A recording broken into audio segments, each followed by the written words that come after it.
Planning your next mountain holiday? Skip the crowded platforms and check out Ski Mom Family Rentals, a trusted space to find family-friendly homes in ski towns across North America. And if you're a homeowner, it's a smart way to get your property in front of like-minded ski families without the big fees. Whether you're booking your next getaway or want more visibility and bookings for your home, visit skimomfamilyrentals.com and make your mountain time matter. Welcome back to the Ski Moms podcast. It's season 5 and we're hitting the slopes. We're sharing real, unfiltered stories of motherhood on the snow. From conquering the bunny hill with toddlers to squeezing in your own powder days, this season celebrates every type of ski mom. Thanks for joining us. We've got a great season lined up, and be sure to subscribe so you never miss an episode. The Ski Moms are very excited today to welcome Jessica Averett. She is someone who truly lives and breathes mountain life. She's a mom of 5. Yeah, let that sink in, people. A former professional ski instructor and the voice behind skiingkids.com. This is a go-to resource for families who love to hit the slopes together. She's raising her crew in the mountains of Utah and has built a life centered around adventure, family, and of course, skiing. She's passionate about helping other families get outside and make skiing part of their everyday life. So we are so excited to hear her tips, stories, perspective as a mountain mom, and also hear about what's coming up next for her. Welcome, Jessica. Thanks for having me. Well, we always love to start with a good ski origin story. So why don't you tell us how it all started? I grew up in Colorado, and all of my extended family was in Utah. And all of my cousins and siblings, we started skiing when we were 4. We would go up to the hill with grandma and grandpa and aunts and uncles and cousins, and there would be like 50 of us all on the hill learning how to ski and then doing ridiculous things as we got older together on the mountain. So it was just a big extended family party up there. That sounds amazing. Was that at one specific mountain you would go to? In Colorado, we skied a lot of places, but when we would come to Utah to ski with family, we would always ski at Brighton because that was where grandma and grandpa liked to ski. That is a great mountain. And it does, I don't know if when you were growing up, it had all the terrain parks and features, but kids absolutely love that mountain. Yeah, it's so fun. My kids love skiing there now. It's just a great place for kids because of the setup and the terrain. It's really fun. So you worked a bit as a professional ski instructor. How did you get to that point in your career? I went to college out here in Utah, and I was just looking for a fun job. I worked summers as a river guide, and I loved to ski and was looking also for a way to ski, get a free season pass. So I started instructing. I did that all through college, and then I actually just returned to ski instructing last winter as well, after finally getting all of my own kids skiing on their own, independent. I was like, wow, let's just keep it going and teach some more kids to go. So tell us a little bit. So you have 5 kids. How old are they all now? And you taught all of them yourself? Yeah. So my oldest is 18. He just graduated from high school. And then they go all the way down to age 8. Most of them were on skis at about 18 months. Not necessarily because we thought they needed to start skiing at 18 months, but because my husband and I just didn't want to slow down just because we had kids. So we wanted to keep skiing. So we just figured it was just better to be on the bunny hill than sitting at home. So they all started really little, and it was just so much fun to teach our kids something that we loved so much as a young age. And even when they weren't able to do a lot, it was awesome to just be in that environment with them and sharing those experiences and making those memories together. Absolutely. And I'm assuming that your lived experience is what inspired you to create Skiing Kids, because you had so much in your brain. And I'm sure your friends were constantly like, Jessica, what should I do about this or that? And you'd finally like, look, I'm just going to put it all in one place. Is that about so much? I actually have been blogging. I have another blog and writing about all things like outdoor adventures for families. And I had gotten to the point where I was writing so much about skiing. I was like, I should probably maybe just make a site all about skiing as well. And it's been so fun to just dive in deep into all aspects of skiing with kids, from gear to tips to resorts, just to really go deep on that one subject because I just love it so much. And any way that I can help other families make that easier for them because skiing is really overwhelming when you aren't used to it, you didn't grow up with it, and you're trying to introduce it to your family. So, giving them all those tips and all these things that I've learned throughout my lifetime to help make it easier for them to get on the mountain and have a good experience. And it's so complicated, similar to I equate it often to going to Disneyland. Like, if you don't have a plan before you go either to a ski hill or, a massive theme park like that, you're going to waste a lot of time and money, and you're not going to get the most out of the experience. So when I started writing about skiing, it sounds very similar to you. I was trying to just make it better for all of these families that they don't have most of them don't have 6 weeks of vacation to do skiing. Maybe they're going to do 2 ski adventures a year, and I wanted to make sure that that was money and time well spent. I'm assuming you felt the same way. Oh, exactly. It's there's just a lot to take in and it's hard to know where to start when you haven't been there. So, I'm totally in the same boat as you are. Tell us a little bit about the types of resources that we could find on skiingkids.com. I mean, you're going to find everything from a lot of it has come from my own experience as a mom because we have gone through all the stages. So I talk a lot about what it's like to ski with different stages and ages of skiers, starting from like a beginner or a toddler, all the way up to skiing with more advanced kids, what it's like to ski with teens, how to do multi generational ski trips, what to pack in your backpack, how to get your kids dressed, what to take for lunch, what to feed them for breakfast so they're actually fueled for the day, how to feed them dinner afterwards when you are exhausted. And then we also do a lot of like gear tips and gear reviews because, man, the gear for skiing can be so overwhelming because there's so much out there. It can get so expensive. And we just want to put parents in like a good frame of mind so they're confident in what they're spending their money in and they know that it's going to work well for them on the mountain and not just guessing. So it sounds like a lot of your content is broadly applicable, not necessarily specific to like Utah and Utah resort. Oh, for sure. I mean, you will find like some resort reviews on there, but I do try and keep it pretty broad because it's hard to say that, maybe skiing at Park City applies to every resort there. Because a lot of the things are really specific to a resort, but there are things that carry across to every ski situation. So I'm trying to just cover as many bases as I can and help as many people. So you've got 5 different ages. You said 18 to 8, but at some point it was, 13 to 1. So tell me, how would you recommend that a family with somebody who's a teenager and somebody who's just getting going, how do they manage that day? Oh, that is such a good question. Honestly, I think having like a broad range of ages can be really overwhelming if you don't have a plan going into it because you're trying to navigate all these different ages and wants on the ski hill and different emotions that they're dealing with. So the first thing is to set clear expectations before you even get there. When we had a toddler and a teen at the same time, which was for several years, they knew where we were going to be skiing throughout the day. We would say, "Okay, at the beginning of the day, we're going to start out right here. We're all going to ski these couple of runs together just to get everyone warmed up, get the little kids used to things." And then we would say, "Okay, and at that point, kids who need to go in and take a break, we're going to go in and take a break." We do a lot of dividing and conquering. My husband and I are very much on the same page, which makes our ski days so much smoother because we know that we can rely on each other. So the kids know exactly what to expect.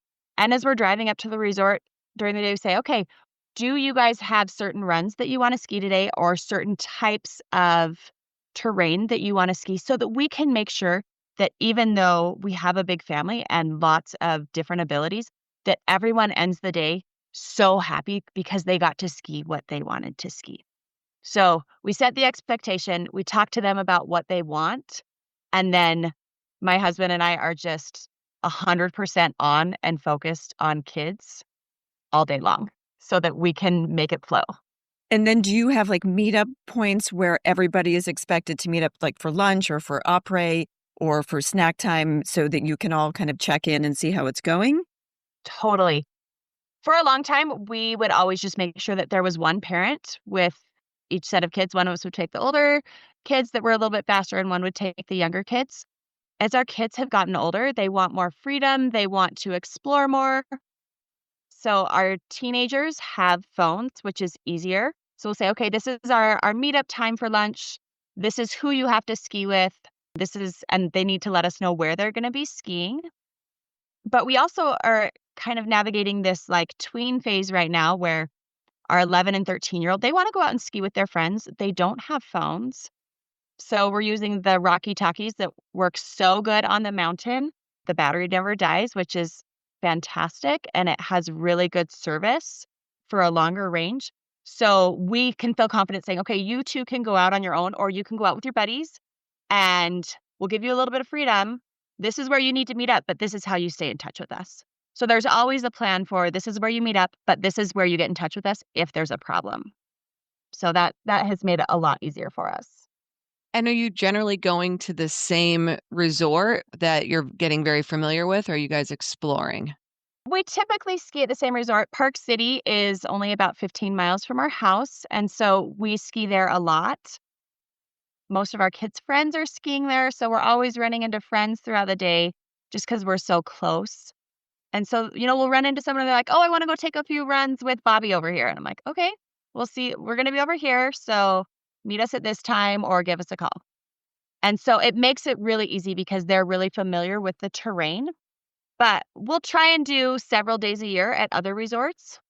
And when we do that, we'll just say, okay, for these couple of hours, we're all going to ski together so that you guys know the terrain well, you know where things are located so they're not going to get lost or disoriented.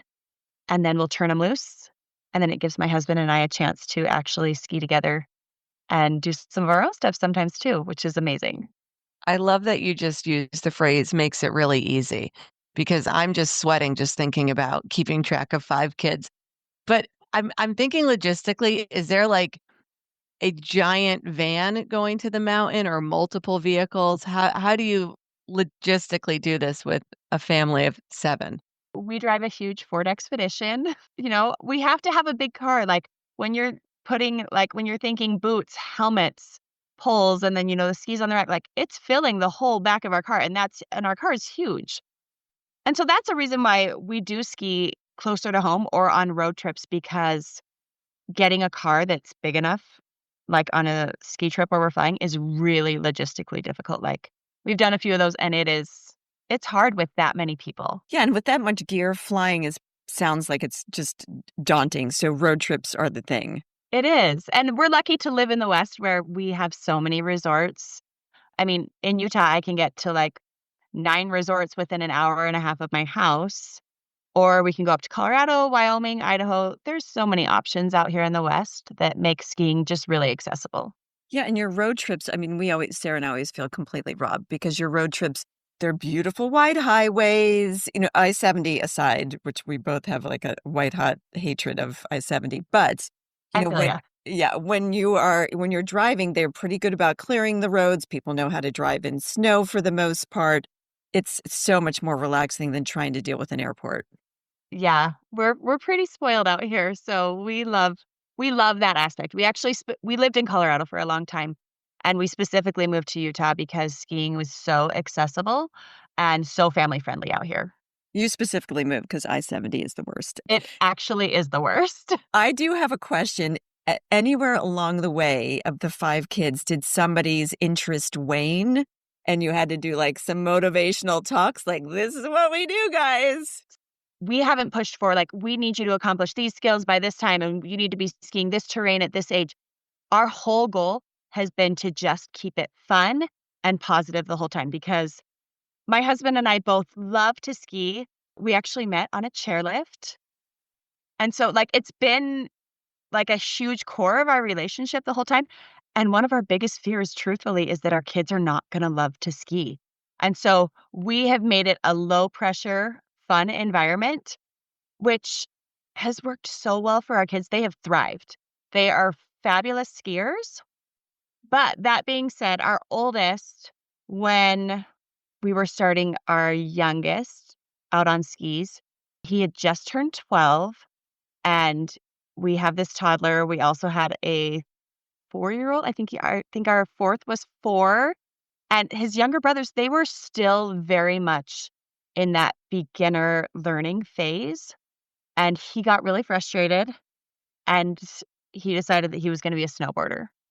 And that was his compromise, that was his rebellion is, "I'm so tired of going so slow with you guys, so I'm just gonna learn to snowboard." Oh my And gosh. so he picked up snowboarding, he taught himself to snowboard while we were teaching his little brothers to ski, and now he actually prefers to ski still, but he's a great snowboarder because he spent a lot of time on that beginner and intermediate terrain when his younger siblings were learning how to ski.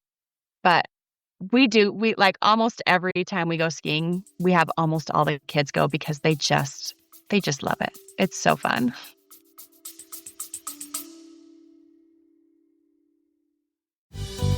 Meet your new favorite travel companion, the Weekend Warrior 2.0 ski boot bag from Diamond. This isn't just a ski boot bag. It's an all-in-one travel bag and boot bag, now upgraded in 4 fresh colors: Dune Gold, Twilight Blue, Vermont Green, and Classic Diamond Black. Available in 2 sizes, the Weekend Warrior 2.0 is designed for real ski life. It's water-resistant with a ventilated boot compartment, padded laptop sleeve, and a helmet canopy that clips right on top. TSA approved as a carry-on, and even sized to fit as a personal item. You can breeze through airports without breaking stride. Durable, weatherproof, and smartly organized, it's built for every winter adventure. Ski Mom listeners can get 10% off with code SKIMOMS at checkout. Find your Weekend Warrior at diamantgear.com. That's DIAMANTGEAR.com.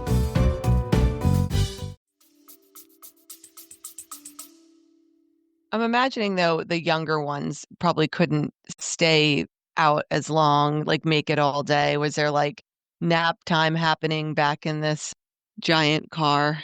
For sure. Actually, one of the things that we have been really deliberate about with choosing where we would ski when our kids were really little is what lodges were family friendly. Some resorts are really strict on you. Our lodge is just for people who are coming in here to buy food. They'll even put signs on the table saying you can only stay in here for 30 minutes. And that is so stressful as a family. Even if you have a kid who just needs to take a break for an hour, you're like, how much money do I need to spend on hot cocoa and fries? And you can only stay here for a little bit of time. So we've been really intentional about choosing resorts that are fine with families staying in there for hours and hours and, you know, packing some peanut butter sandwiches and some Hot Wheels cars and staying in there for a while because that makes our day so much more less stressful. When you have to sit in the car, that's hard. When you're making that trek from the base area to your car back and forth multiple times, it's really hard. So we have intentionally chosen ski resorts that have fit the stage that our kids are in so that we can have that comfortable space in a lodge, just finding a spot in the corner so that, the little ones could take a nap or they can just go in there and play. And so that has made it so much less stressful. But that being said, in a big family, the younger ones work really hard to keep up with the older ones. And so when my youngest was 4 or 5, he was skiing at a very different level than his oldest siblings were when they were 4 or 5 because he just wants to be with everybody else and keep up. And that helps a lot too. So it's not quite as daunting as some people think. Okay, so you talked a little bit about navigating the lodge. Do you have any favorites in what we could just talk about Utah for a second that you do think are a nice fit for families that maybe say have, a toddler who's not even skiing yet or, skiing limited and has older kids who are ready to, take on bigger challenges? I think that the best resort in Utah, well, there's a couple of different levels, but the one that I recommend most is Snowbasin. Snowbasin has probably the most gorgeous ski lodge I have ever been in my life. You feel like you're in this super swanky hotel restaurant here. It's gorgeous, and they are great with families just sitting in there for a long time by their huge fire under their chandeliers, and it's nice, it's clean, and there are multiple spaces where you can be there. You can sit at the tables, or you can say, "I'm gonna go into this couch area by the fire," or there's other benches. It's really big, there's tons of space, and a huge advantage of it is that there's a good variety of terrain that you can access right from the base there. The beginner hill is right there, and you're gonna have the gondola and the John Paul Express right there. The gondola gives you lots of intermediate terrain there, and then the John Paul Express is super advanced, which as a parent, I love. Like, when we had little kids, finding a resort where we could get the beginner hill and expert terrain by each other was a lifesaver because I'd say, "I only have an hour while baby's asleep right now that I can go ski, so I need to make that hour worth it." But Snowbasin is just fabulous. It's a great experience all around for families, so Yeah, they've got hair-raising terrain that was World Cup runs have been run there, yeah, and then they have those new cuts along the woods that are, kids' trails that yeah, the it's little great. ones, they love ducking in and out of the woods over there. I've been so impressed, and I'm kind of in this I want them to get lodging, I don't want them to get lodging, because if they did get that Club Med that was talking about building there, was it gonna completely change the vibe of that mountain Yeah, because it is a day tripper's mountain. But I always say, like, if you're going to ski at Utah and build in a day there, I completely agree. yeah, it's great. So, I mean, even if you're not going there, looking for a place that, has similar things like, "Okay, can I get all the terrain that I want really easily?" I mean, when your kids are older or they're all more experienced and you have to take multiple lifts to get to the terrain you want, that's fine. But it can be really stressful when you're in those beginning days or you have younger kids to get where you need to when it's all more of a trek. And I believe they had wagons at Snowbasin to help you get your stuff from the car to the lodge. Occasionally, they have a few, they're kind of harder to find, but they also have a fabulous shuttle. Like, their parking lot is really long and skinny, and you just have to walk to the end, like, to the side of it, and there's a ski shuttle that picks everybody up. Like, they're constantly going, and it makes it so much easier. You don't have to stress about getting there first thing in the morning to get, like, that first row parking spot with your younger kids because 'cause they're just gonna pick you up and haul all your stuff up right up to the lodge. You had mentioned you have Matchbox cars in your bag. Are there any other essentials that parents might not think about for the younger kids to make the day go easier? It could be a piece of learning equipment, or it could be like a special thing that you have in your bag that's just gonna make those rough spots a little smoother. I mean, for each of our kids, we always when they're kind of in that 5 and under age, we always pack a special toy. One of my boys, like, always skied with a stuffed animal stuffed down in his jacket right here. It was, like, peeking its head out right there. Sometimes it'll be, like, Play-Doh or cars.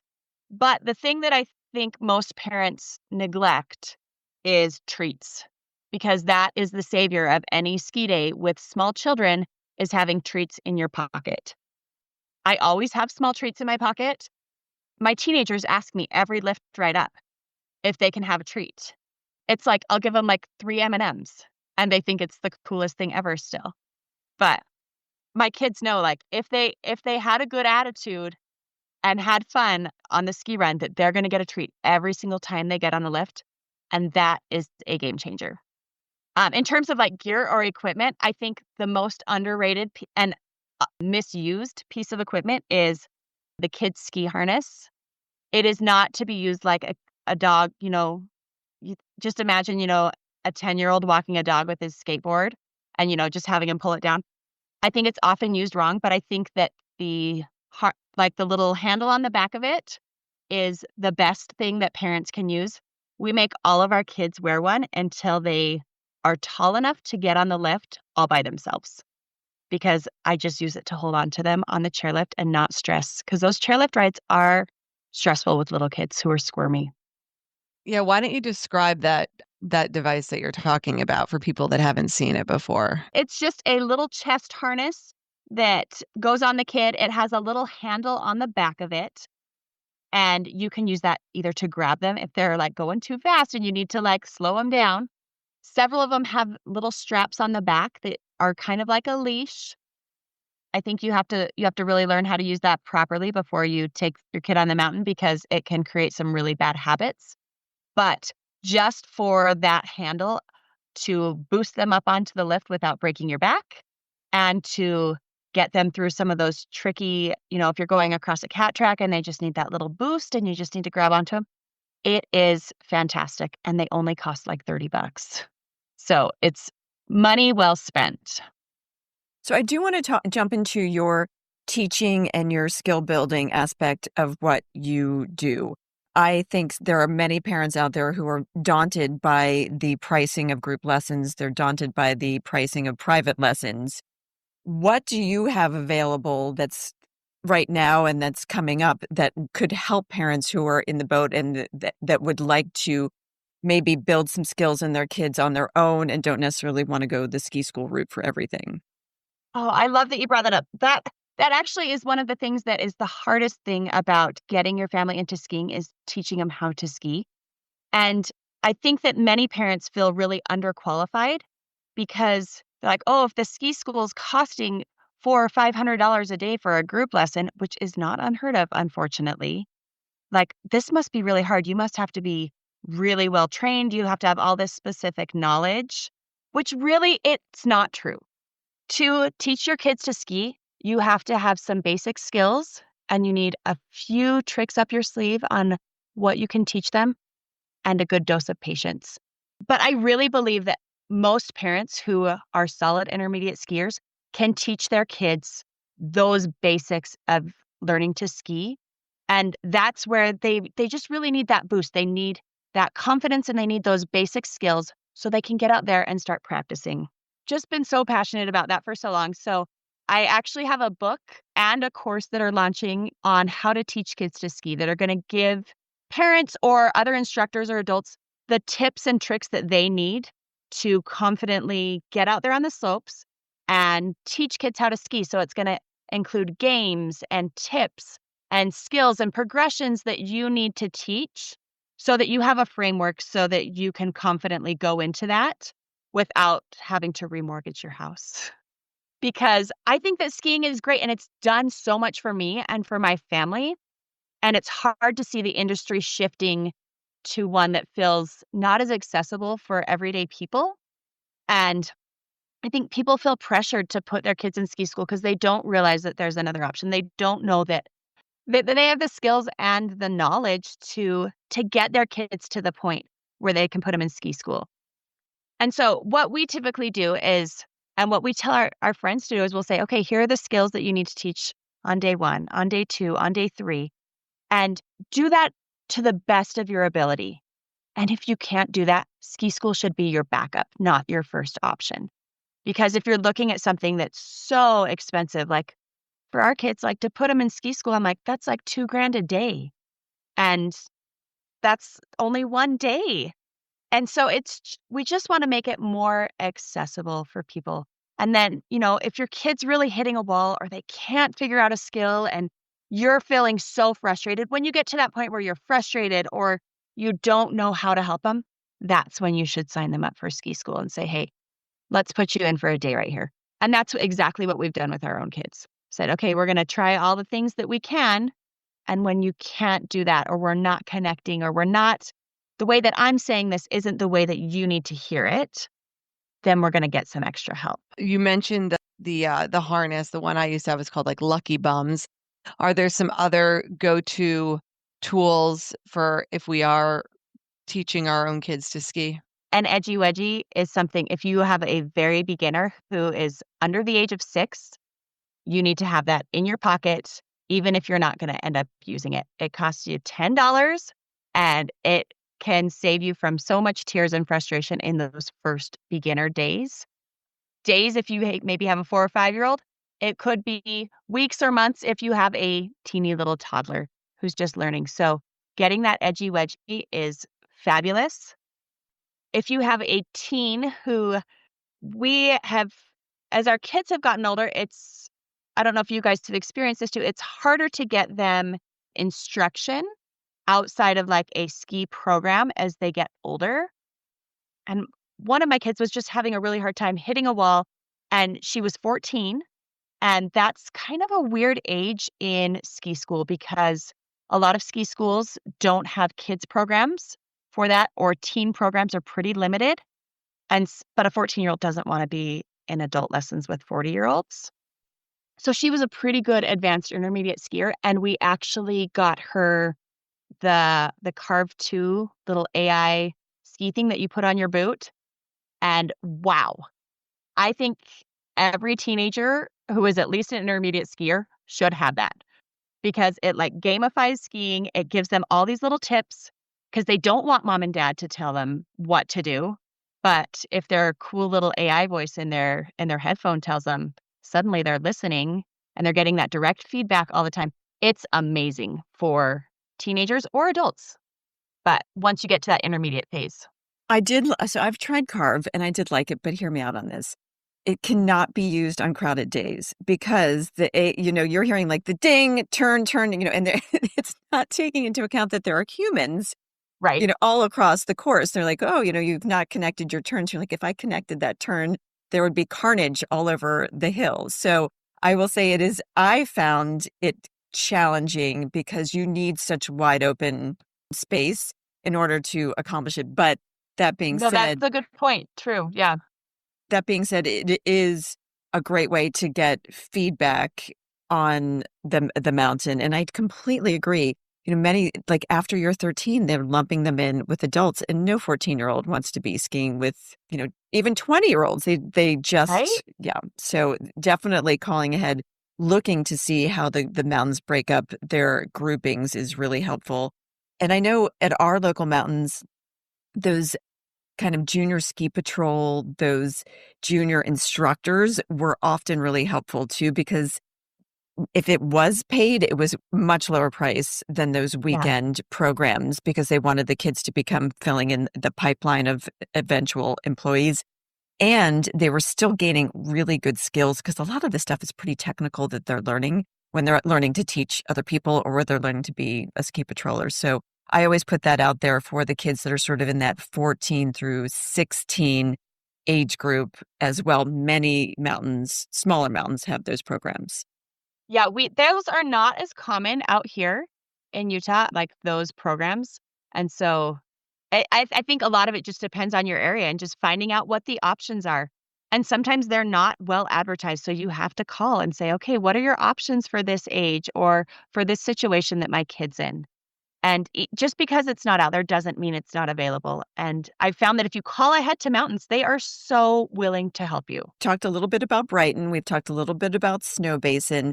Is there anything else that you would call out for a listener who's looking to do, maybe they're from the West Coast, maybe they're from the East Coast, maybe we have so many Texas moms. They're looking for this big mountain experience in Utah.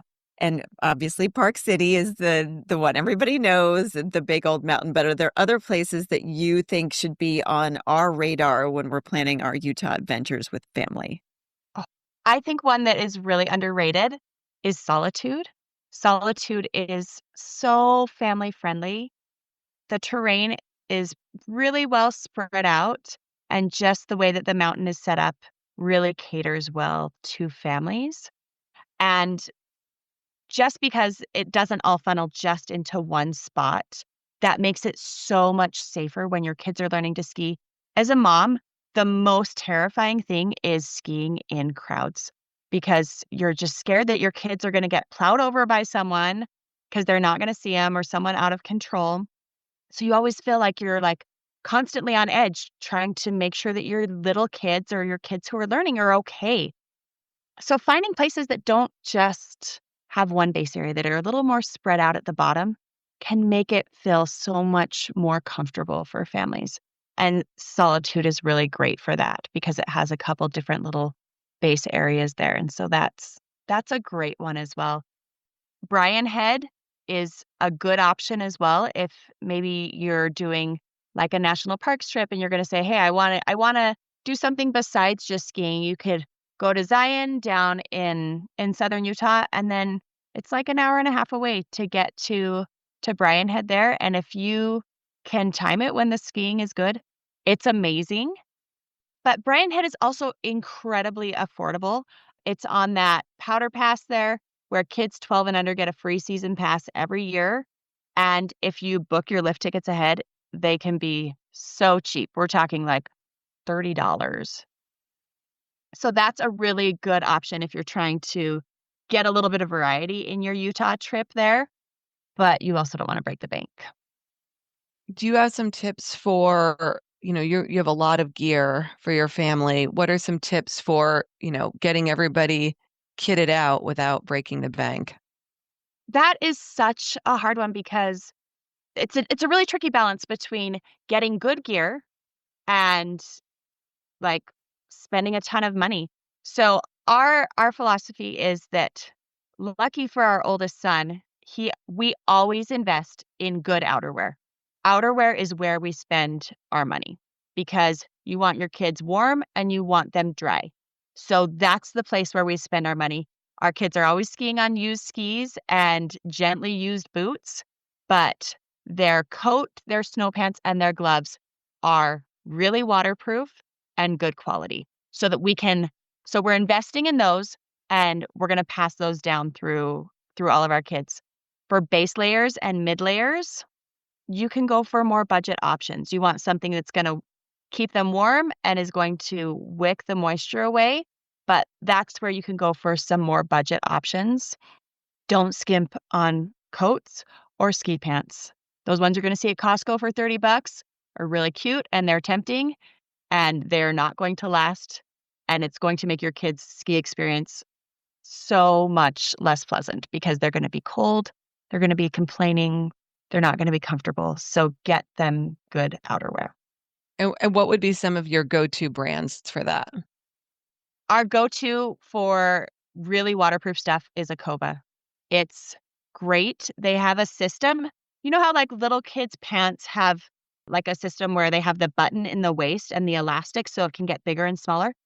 They have that in the arm sleeves and in the legs so they can go longer and shorter instead of just having the little threads that you clip that make them longer, but they can't go shorter. So we love the Akova system because it can go bigger and smaller. So we'll buy it a couple sizes up. So you cinch it down and then it goes in and then you are gradually letting it out every year. And then when it's time to pass it down to the next kid, we cinch it up again. It definitely costs more money, but we're getting so many more seasons out of it. I think it used to be called Shred Dog, and then they did a Yes. little bit of rebranding. And it's, within the ski mom community, it is very well respected. But I definitely want to know, Sarah and I are obsessed with kids' gloves and trying to find the right mittens and gloves to keep those little hands warm. What are your picks there? For teeny toddlers, Stones all the time. They are super waterproof, very durable, and they have the really long cuff. It goes almost to their elbow, but not quite. I think that they're about $45 a pair, and they last and last and last.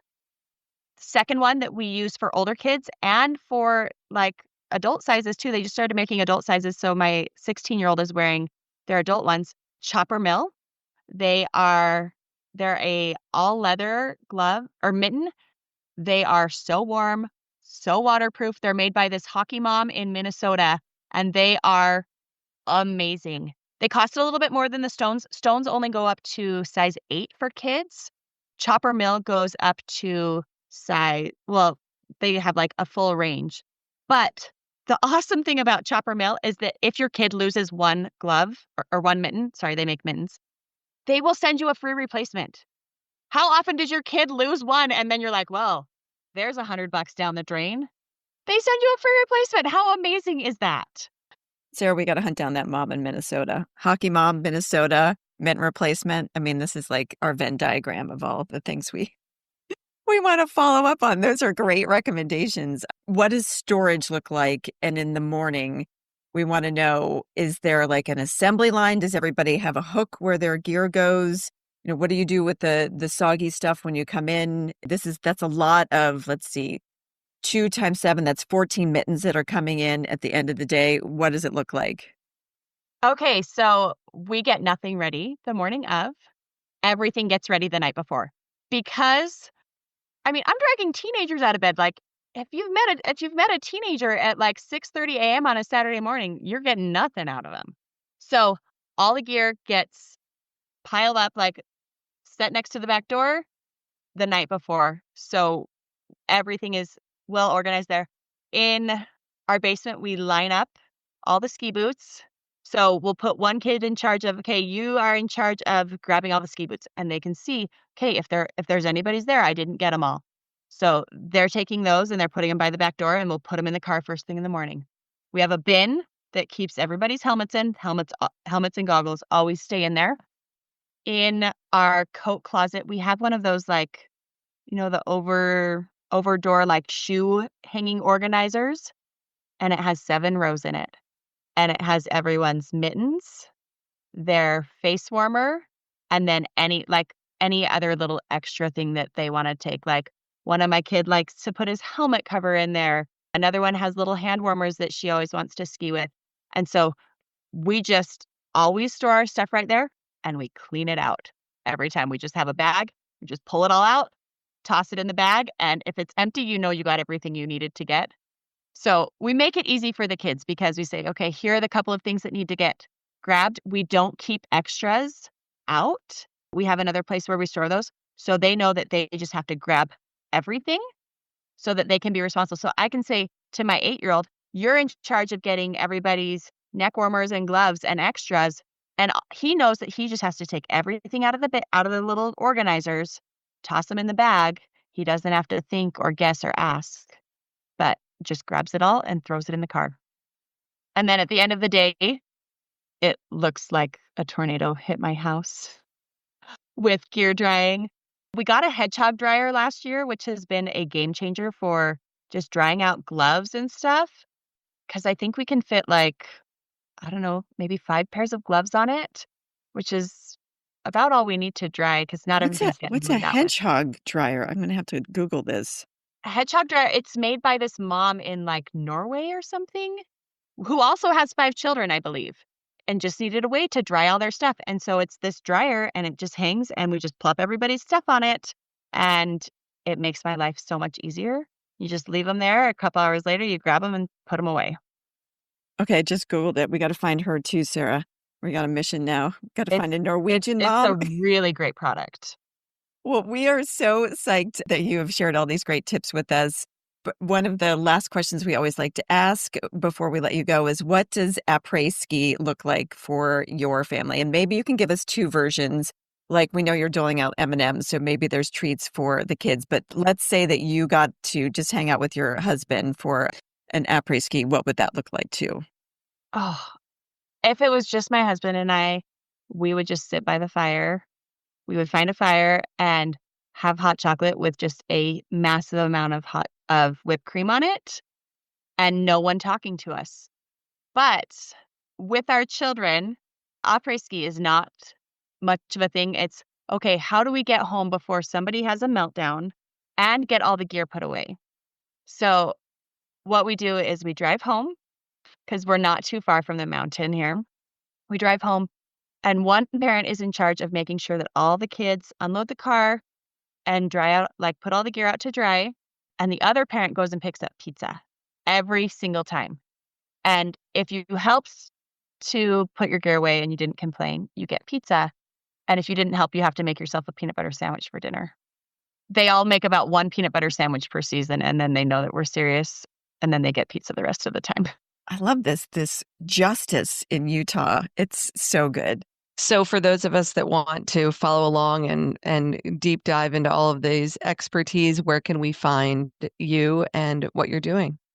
So if you want tips and tricks and gear reviews and things like that we talked about, you can head to our skiingkids.com website, or you can hop over to Instagram, and we are the Adventure Travel Fam over there, sharing all things skiing and outdoor adventure year-round over there. And if we want to find out more about teaching our kids to ski, where can we get that information? So just hop over to skiingkids.com, and you'll find a link at the top to our book and to our course so that you can get all the information you need to be empowered to teach your own kids how to ski confidently without the stress and the frustration, and saving you thousands of dollars. We love all of that. Thank you so much for your time today and for your extra tips and for making it safer and more fun for all of us out there. Hey, Ski Moms, we hope you enjoyed today's episode and got some great tips for your next family ski adventure. If you had as much fun listening as we did making this episode, we'd love for you to hit that subscribe button so you never miss out on our latest episodes. And don't forget to rate and review us.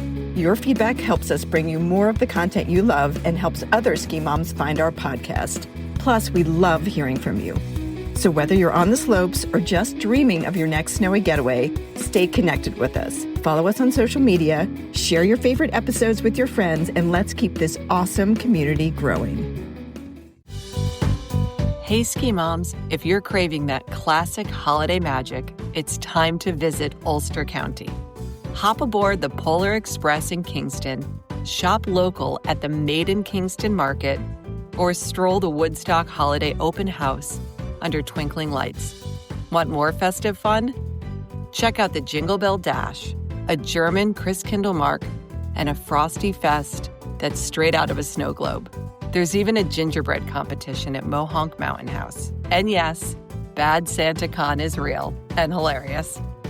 Whether you're with little ones or planning a mom's weekend, Ulster County has something for everyone this holiday season. Plan your weekend getaway now at visitulstercountyny.com. Ulster County, holidays done right.